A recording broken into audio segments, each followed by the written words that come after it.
Hello everyone, this side से अवदीप सिंह और आज की वीडियो में हम बात करेंगे एक बहुत फेमस और बहुत लेटेस्ट जजमेंट के बारे में। RT infotech versus additional commissioner, Allahabad high court की जजमेंट है। 30 मई 2025 को ये जजमेंट आई थी। स्टार्ट करने से पहले मैं आपको ये बता दूं that today's discussion of this judgment will not be from the point of view of an advocate और अ चार्टर्ड अकाउंटेंट और any other GST consultant, rather it will be from the point of view of a businessman. तो short में आपको बताता हूं judgement में क्या हुआ।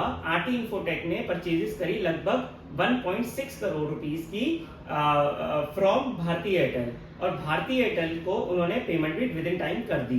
भारती एयरटेल ने आगे जीएसटी का पैसा जमा नहीं कराया और एक सेक्शन लगता है जीएसटी में, section 16 clause 2 subsection 2 clause C, जो कहता है कि अगर इन दी इंस्टेंट केस जिससे आपने सर्विसेज ली है, जो कि भारतीय एयरटेल है, उसने पैसा अगर आगे जमा नहीं कराया तो आपको इनपुट टैक्स क्रेडिट डिसअलाउ हो जाएगा।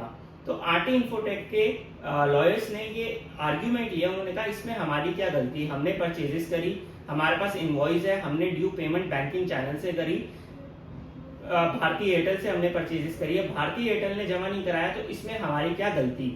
तो इस केस में बेनिफिट दिया इसको और कोर्ट ने कहा कि बिल्कुल ठीक बात है, आपको इसका बेनिफिट मिलना चाहिए।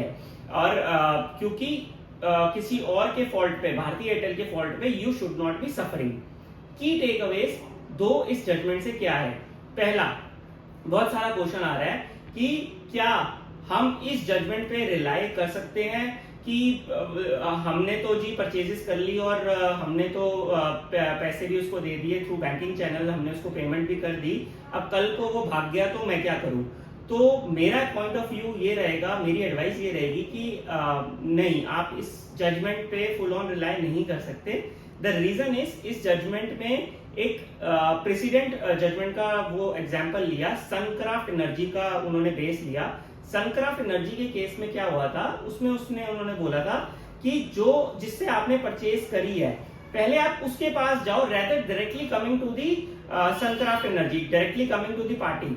मतलब इस केस में आप पहले एयरटेल पे जाओ, उनसे पूछो कि क्यों आपने टैक्स जमा नहीं करवाया, विद इन ड्यू टाइम आपने टैक्स को पेमेंट नहीं करी, rather than directly coming to the RT Infotech. तो उसका उन्होंने बेसिस लिया। एक और जजमेंट का बेसिस लिया डीवाईबीएल का, जिसमें उन्होंने कहा कि दूसरे की गलती की वजह से हम क्यों भुगतान करें।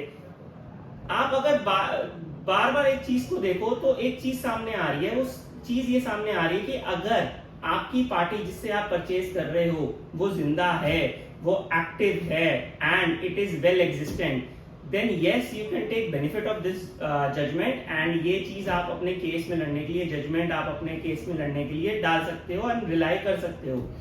मगर अगर आपने जिससे परचेज करी उसकी, जो बहुत सारे केसेस में होता है, वो बोगस हो गया, वो भाग गया, वो एग्जिस्टेंट नहीं है, ठीक है, वो मिल नहीं रहा, और उस केस में आप चाहते हो कि आप इस चीज का बेनिफिट ले लो, जो कि लोगों को मिसकंसेप्शन है, that's why I am making this video, कि लोगों को है कि मैं ये वाला एग्जांपल दे देंगे, हमारी क्या गलती है जी, हम क्यों उसका फॉल्ट ले। ठीक है, आप ये पॉइंट ले सकते हो, जजमेंट ले सकते हो, मगर this judgment is well restricted to 16(2)(c and not on the कि आपका सप्लायर जिससे आपने परचेज करी है वो बोगस है या एग्जिस्टेंट है या उसका क्या स्टेटस है। तो अगर वो बोगस है then your strategy will be very much different on the basis कि आपके पास एक्चुअल माल आया, रादर देन आप इस चीज का बेनिफिट लो। This can, you can take this as a point but you can not rely.